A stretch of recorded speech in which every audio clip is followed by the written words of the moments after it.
Auspicia a Impacto Económico Transportes Crexel, agregando valor a la actividad energética en Argentina y Chile. Estudio Contable Carlos Soto. Cumplimos 15 años creciendo juntos. Atención personalizada y constante. Consultoría y asesoría en tributación. Contacto por consultas info@estudio-mediosoto.com.ar o al 299-402-3425. Microtrack. Continuamos analizando propuestas de reformas, al menos de algunas de las reformas que necesita nuestro querido país para crecer, junto a Pablo Guido y Rubén Baudañotto. Hay un tema que creo que tiene que estar más en el debate, como es el de las privatizaciones. ¿Consideran necesario privatizar, no sé, empresas, por ejemplo, como aerolíneas? A nivel provincial tenemos varios casos también.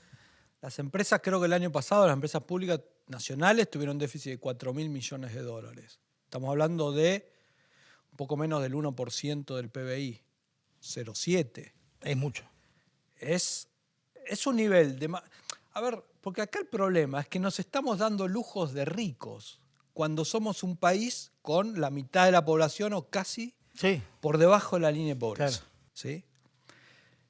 Entonces... A ver, si vos me decís, somos Suecia y tenemos un Estado grande, antes el Estado sueco era mucho más grande, pero tuvieron que hacer reformas. Claro, Suecia, ¿no?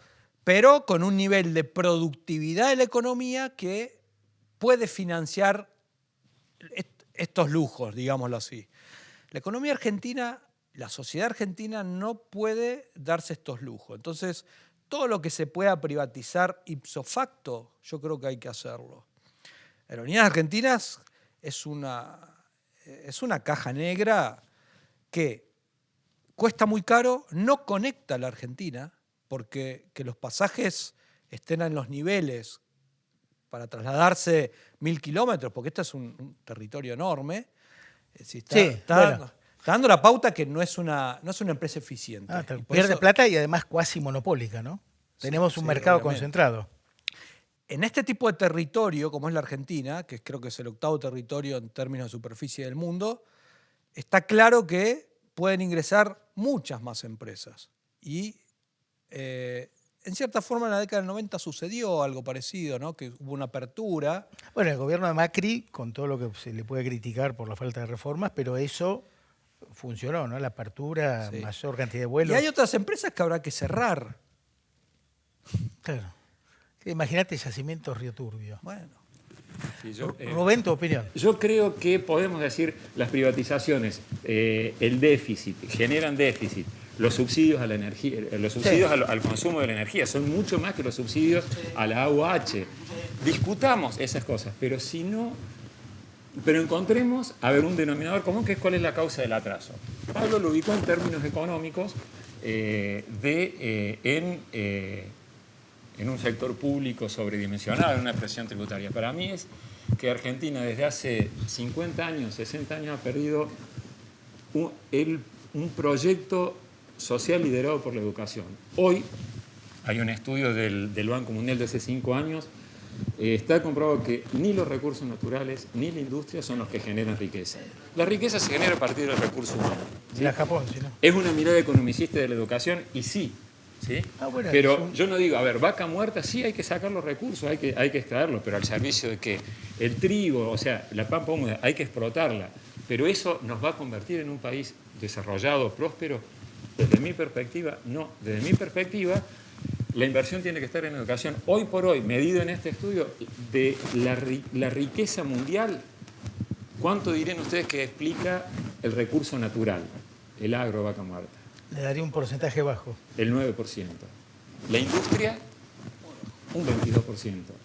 70% de la riqueza en el mundo lo genera el capital humano. Sí, y nosotros totalmente. hemos dejado de, vuelvo a decir, una mirada economicista de la educación, pero hemos dejado de invertir en eso. Y ojo, que la revolución tiene un costado hacia adentro de la educación que tiene que ver con lo que se hablaba en el bloque anterior, de las exigencias y demás, pero el mismo centro de estudios que se mencionaba, que es el de Alieto Guadagni, ha hecho un estudio de los salarios docentes. Sí, Argentina tiene los docentes casi peores pagos de Yo te voy a América Latina. complementar y con algo, Rubén, y creo que la educación es, obviamente, en un mundo del 70% de la economía es servicios, y los servicios es mano de obra intensiva, cabeza intensiva, pero eso hay que complementarlo necesariamente con inversión, capital, equipos, Claro. maquinaria, porque si no, es decir, el físico nuclear va a la caverna y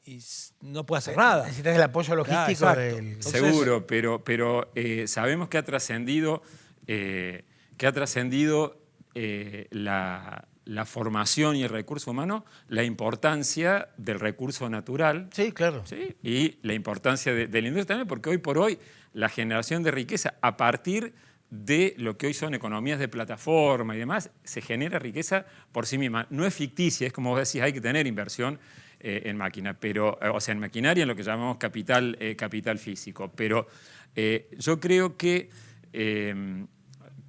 y vuelvo a decir, hay reformas que podemos hacer y que podemos discutir, y yo la verdad que, no sé si decir estoy un poco cansado, pero la confrontación y el debate donde uno trata de imponerle la idea del otro, creo que ya debiera ser superado por instancias de diálogo. Hablo a nivel político. Sí, bueno, pero el ¿verdad? debate de las ideas es necesario. Sí, es necesario, pero yo prefiero el diálogo que busque consenso, porque en el debate siempre está como que alguien quiere imponerle o quiere ganarle al otro. Yo creo que lo que se impone es buscar qué se puede coincidir. Por eso digo, para mí ser inteligencia en política es saber consensuar, no tratar de imponer ideas. Pero más allá de eso, yo creo que podemos hablar de reformas. La revolución es la revolución educativa. Sin O sea, duda, si hay no, coincido. hablamos de reformas tributarias, de reforma en las empresas públicas, hablemos, discutamos, debatámoslo, lleguemos a acuerdo. Pero la reforma, la revolución, tiene que ser una revolución educativa donde hay que entrar con la formación docente, hay que entrar con la estructura, porque esto de que se suele decir, sí, lo que vale el tren, lo que sale mantener aerolíneas nos sirve para hacer 50 escuelas, pero 50 de edificios de escuelas. Las escuelas no son edificios, No, tal cual. son Es que gente capacitada que adentro trabaja y que insume salario. el tema de la educación tiene que ser parte de un plan integral. Tiene que ser, desde mi perspectiva, y uno quizás tenga el sesgo de que trabaja en instituciones educativas y demás, pero no es eso, es analizar los informes en términos económicos, de decir qué es lo que hoy genera riqueza. Sin un sistema educativo que nos forme para ponernos a la altura de producir, para mí todas las reformas que hagamos nos van a poner y nos van a mejorar 5 años, 10 años, y pueden en términos económicos, pero vuelvo a decirlo, en esto para mí la primacía,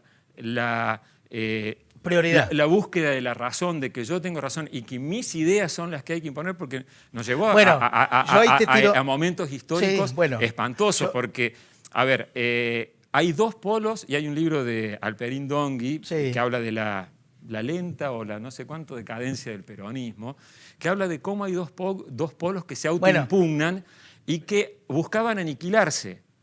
Bueno, a eso te tiro un tema. Creo que parte de la reiteración y la falta de aprendizaje nos ha llevado a repetir crisis económicas. Ahora, pero sí, discúlpame. Sí. Yo creo que Rubén también está agregando al análisis económico que hacemos el análisis político, pero yo eso lo entiendo, porque en la política, es decir, difícilmente alguien se puede imponer sobre otro, porque la gente vota, distribuye su voto. Pero sí hay algunas cuestiones claves, me parece. O sea, estamos en el siglo XXI, ya es indiscutible en el siglo XXI que la emisión monetaria no genera inflación, ¿sí? Es indiscutible que la presión tributaria a los niveles que tiene Argentina no genera todo lo que está generando en materia de estancamiento, falta de generación de empleo. Es indiscutible que la falta de apertura económica nos lleva a vivir con lo nuestro, que significa que vas al supermercado y esto es africano ya. Es indiscutible me parece que en un territorio como el octavo superficie del mundo tengamos una aerolínea que ha generado un déficit en los últimos 15 años de $10.000 millones. decir, Mira, hay yo cosas en que, esto- yo que en me esto- parece que está bien. Si no estamos de acuerdo en cuestiones básicas como estas, lamentablemente, dentro de 10 años, dentro de 15, dentro de 20, vamos a estar hablando de lo mismo que hay que hacer con un nivel de pobreza del 60, 70 u 80%.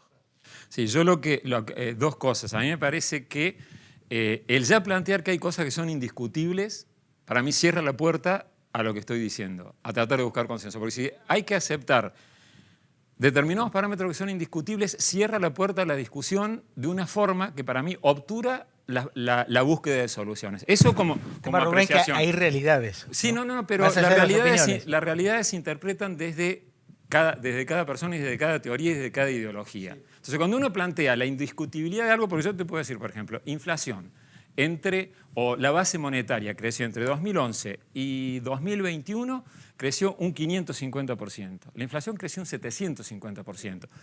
Se escapa algo. Y no es crecimiento económico ni es retardo. Yo lo que digo, hay un componente innegable de la monetario en la inflación, pero no es lo único.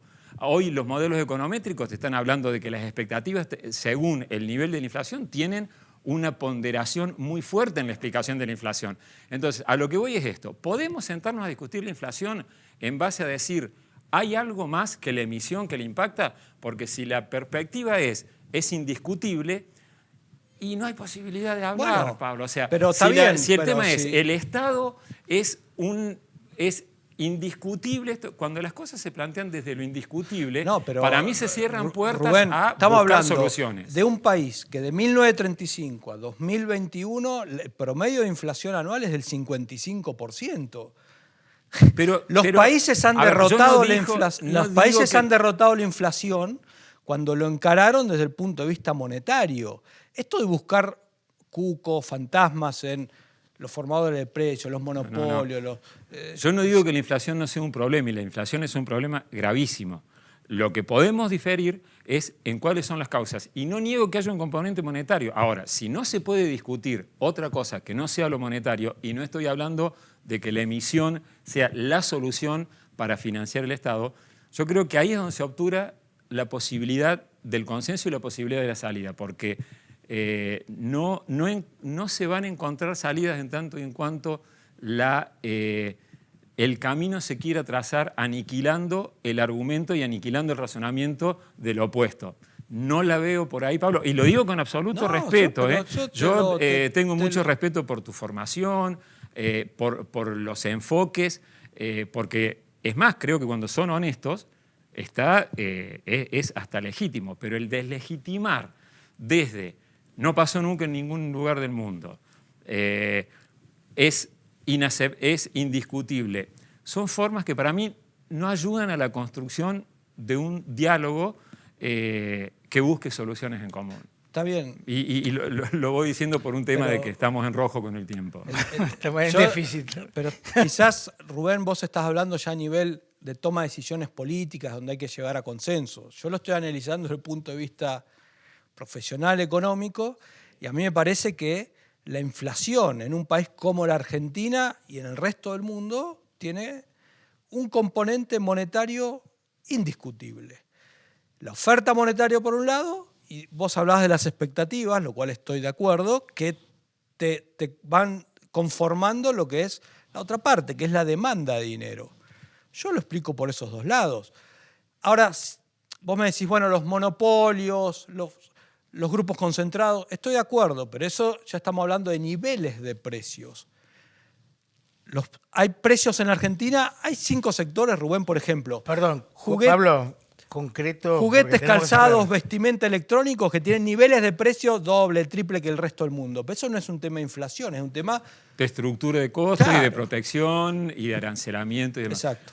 En lo cual se entran a discutir políticas industriales y demás que nos estamos excediendo por demás. Por hoy, tiempo cumplido. Bueno, gracias. Un tema pendiente para otro programa, la enseñanza de la economía en la Universidad del Comahue. Es un tema pendiente que me gustaría mucho discutir donde contigo. Falta diversidad. Te he leído. Y de hecho que no acuerdo, pero respeto y tenemos que conversar. Sí, pero yo siempre digo, más allá de las opiniones está la realidad, ¿no?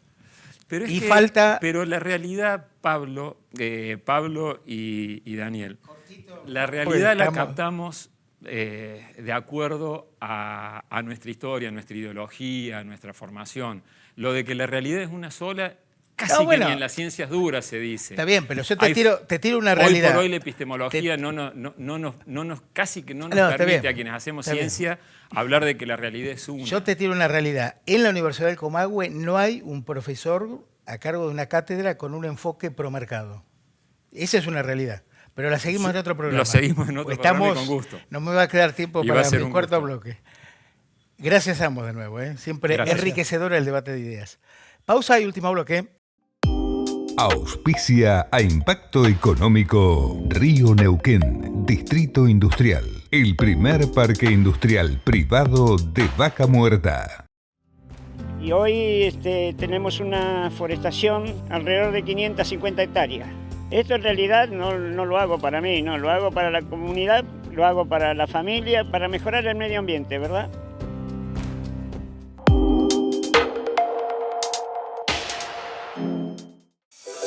Ya sea que estés en Salta o en Ushuaia, en una gran ciudad o en el campo, ellos están ahí. Los productores asesores de seguros, para darte la tranquilidad que necesitas cuando la necesitas. Están cerca y están siempre. Y hoy más que nunca queremos agradecerles por seguir conteniendo a nuestros más de 7 millones de asegurados. Estamos. Sancor Seguros. En un mundo donde lo constante es el cambio, entendemos mejor que nadie qué significa trabajar en un entorno seguro, innovador e inteligente. Tenemos un fuerte pacto con la cultura preventiva y el cuidado de la calidad de vida de los trabajadores. Proyectar hacia el futuro es nuestra obligación y nuestro compromiso. MEOP ART Mutual.